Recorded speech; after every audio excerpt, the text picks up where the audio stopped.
When a founder says, we're not ready yet, what are they usually reacting to? When you hear that, a lot of times it's struggling not with the mechanics of the transition, but it's more about identity, trust, and control.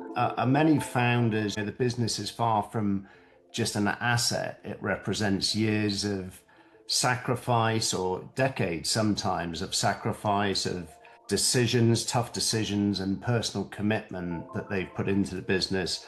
So when you hear I'm not ready, it's often shorthand for I'm not sure what I'm going to do next, or who am I without this business?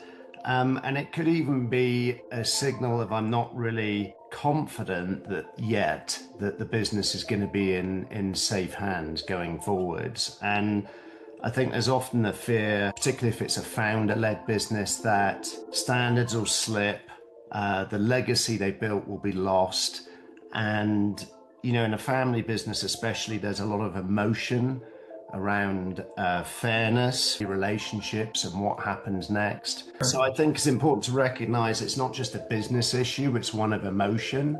And Yeah. especially with the leader, because if I think of my father, he'd worked for the family business for 45 years when he became ill. And it was only when we developed a role for him going forwards, a part-time non-executive role, that he felt more comfortable stepping away from things operationally, because it gave him a purpose and a reason to get out of bed in the morning. And I think that's often overlooked, is we do so much planning on the business, but we don't think about the personal and the emotional side of it.